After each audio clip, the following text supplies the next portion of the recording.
Hohoy! Isang napakamainit na umaga sa inyong lahat, mapamangan. Kumusta po ang lahat? Na-miss po namin kayo. So ilang araw din po kaming di nag-vlog dahil nga sa malakas na pagulan dito sa ating bansa. Isang paalala lang po mula sa aming mapamangan. Tayo'y mag-ingat sa panahon ng sakuna. Sa mga sunod-sunod na mga pagbagyo na nagsasanino pagbaha, tayo po'y agad na uminom ng ating gamot para hindi na ito grumabi o lumala. Muli, tayo po ay mag-ingat! So for today's video guys, dahil nga sa maulan-ulan at hindi kami gano'ng makalabas doon sa aming backyard cooking, kami po'y magluluto ng lelot manok! Bali, nag-chop na tayo ng luya dyan. Bali, slice lang yan na pa-julienne cut. Ganyan lang yan. Hiwain mo lang ng hiwain. At pinapakilala ko din pala ang magiting na kalamansing to. Pwede na tayong mag-gisa dyan dahil nakaprepare ng lahat. Meron tayong bawang dito at prituin lang muna natin. Ganyan lang yan. Para mamaya, kapag nag-golden brown na yan ay okay na. Wait lang, imekos ko lang saglit. At pagka ganito na kulang, pwede na yan. Hindi pala kulang kulay. At tayo'y mag-gisa na. Ilagay lang ang laya sa pinakuluan nating mantika. Dito lang yan sa ating magiting na kasirola. Pagka ganyan na ay pwede na nating isunod ang mga manok diyan. Inislice ko na nga pala kanina at di ko na pinakita. Konting mekos lang tapos bigyan na natin ng patis. Ito ang paggigisa natin sa ating manok para mabawasan ng konting lansa. Kayo guys, i-comment mo naman kung anong klaseng proseso bago mo gawin ito. I mean, bago mo pala igisa ang manok. Comment down below. Pwede na natin ilagay ang malagkit na bigas dyan. Amin ng binanlawan yan, malinis na yan.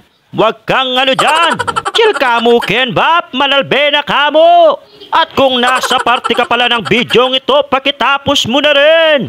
Lubos-lubusin mo na hanggang dulo, huwag ka nang mahiya. At welcome na welcome nga pala kayo sa mga bagong viewers dyan. Welcome po sa aming munting channel, Mapamangan Vlogs.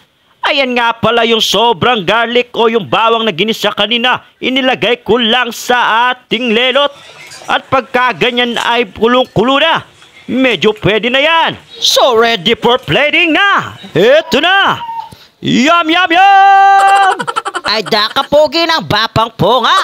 Ito na. What's up, mapamangan? Ito sa harapan ninyo. Kasama ko si Bapang Boyet. Paalala lang sa inyo guys, ang aking si Paring Roel. Wala nga pala siya dito dahil nasa trabaho pa at mamaya pa yung uwi niya. So kami nga pala ni Bapang Boyet ang magpapainit ng ulo ninyo sa gabing ito. Pagpasensya nawa kami sa aming mga mukha. Ay dana niya man ha? Makakintal yan dila, sobraya kapali. Ikaw ba naman isusubo mo kagad yung bagong kulong lelot? Ihipan mo muna, paparay! Ops!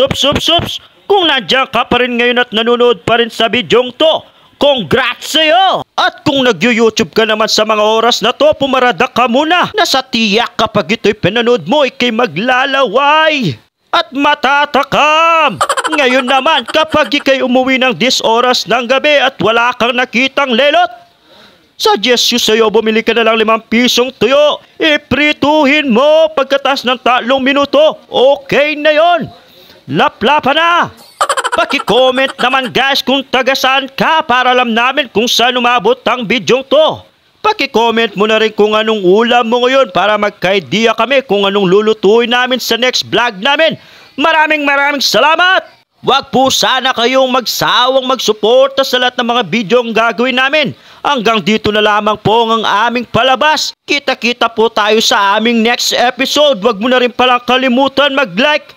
Hit mo na rin yung aming subscribe button at yung notification bell para updated ka sa lahat ng mga bidyong ipapalabas namin. Maraming salamat! Open for shoutout pa rin po tayo at sa mga request na ipapaluto ninyo. Comment lang pag may time! Ay, dahan yaman ne, Bap. Pakasura-sura mo pa mo, Pache, susubo ka. Hanggang dito na lang kami. Maraming salamat. Bye-bye!